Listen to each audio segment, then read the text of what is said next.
বক্তব্য শুনতেছিলাম, এই সংগঠনেরই একজন বললেন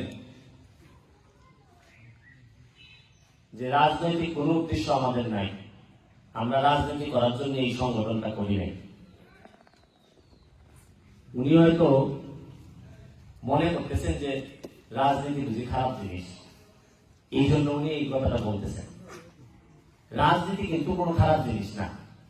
রাজনীতি সারা জীবনই, সারা পৃথিবীব্যাপী রাজনীতিটা হয় মানুষের কল্যাণে।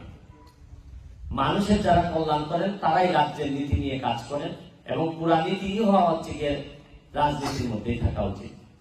কিন্তু আমরা নেতৃবৃন্দরা বিভিন্নভাবে মানুষের সামনে রাজনীতিটারে এত খারাপ জায়গায় নিয়ে গেছি, এখন মানুষ রাজনীতি শব্দটারই মনে করে যে, বলে যে আমার সাথে রাজনীতি করো না, মানে ঠিক মনে মনে এবং দৈরেই গেছে যে রাজনীতি শব্দটা খারাপ।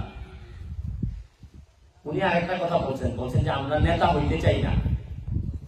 আমি একটা কথা উনাকে উত্তর দেওয়ার মধ্য দিয়ে আপনাদের সবাইকে বলতে চাই, কে বলছে যে চেয়ারম্যানরাই শুধু নেতা?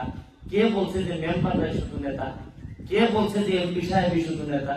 কে বলছে আপনাদের মন্ত্রীরা রাই শুধু নেতা? আরে নেতা তো সেই ব্যক্তি যার কোনো পদবি লাগে না, কিন্তু মানুষের মনে যার জায়গা আছে তিনিই তো নেতা। আচ্ছা দেখেন তো, আমি আপনাদের এলাকার সন্তান, আমি কি চেয়ারম্যান, মেম্বার, এমপি, মন্ত্রী? কিচ্ছু না।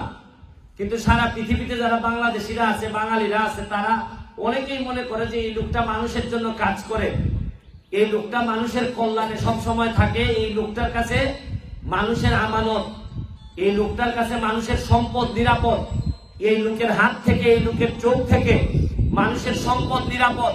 এই নিরাপদের কথা চিন্তা করে যখন মানুষ আমার জন্য দোয়া করে, আমাকে তাদের হৃদয়ে যখন জায়গা দেয়, তাইলে আর কোন জিনিস আমার পাওয়ার বাকি আছে যেটা হইলে আমার মনে হবে আমি নেতা?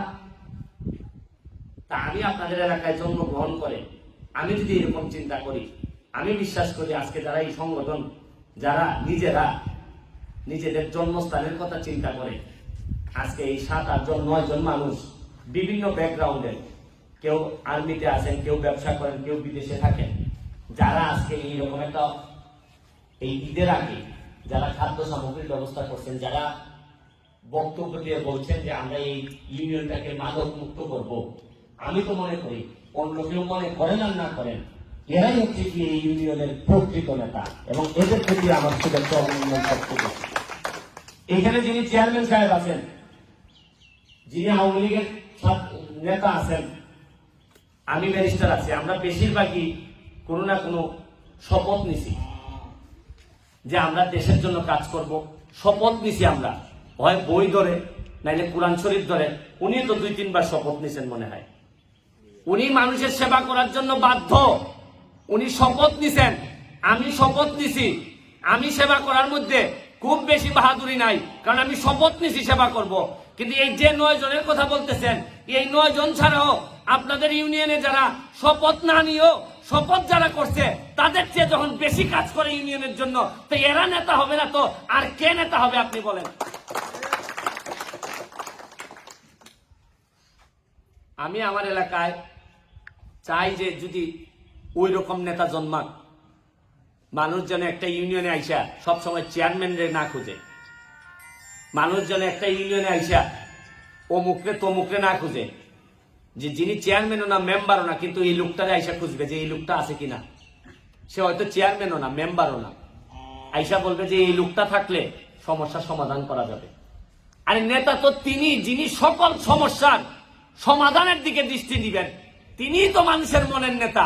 আর বড় নেতা হয়ে সমস্যাকে যারা বাড়াবেন, তারা হয়তো পদের নেতা, কিন্তু মানুষের মনের নেতা না। আর মাদক নির্মূল করবেন, আপনার একটা কথা বলি, বাংলাদেশে কোন জায়গায় রাজনৈতিক নেতাদের ছত্রছায়া ছাড়া মাদক এত দূর পর্যন্ত আসে না। আজকে সঞ্জু চৌধুরী না থাকতে পারেন, কিন্তু কোন না কোন চৌধুরী আছেন যাদের কারণে এই মাদক এই পর্যন্ত আসছে। চৌধুরীরা যদি টাইট হয়ে যান, সৈয়দ সাহেবরা যদি টাইট হয়ে যান, ঠিক মতো পুলিশ যদি কাজ করে, মাদক কেন একটা সিগারেটের পুন্দাও আপনি এই দিক থেকে এই দিক নিতে পারবেন না। সমস্যা কি জানেন? আমরা আগের নেতারাই ঠিক হওয়া দরকার। আমরা যাদেরকে পূজা করি, যাদের কথা বলি, তারা যদি ঠিক হয়ে যেতেন তাহলে দেশটা অনেক আগে উন্নত হয়ে যেত। আমি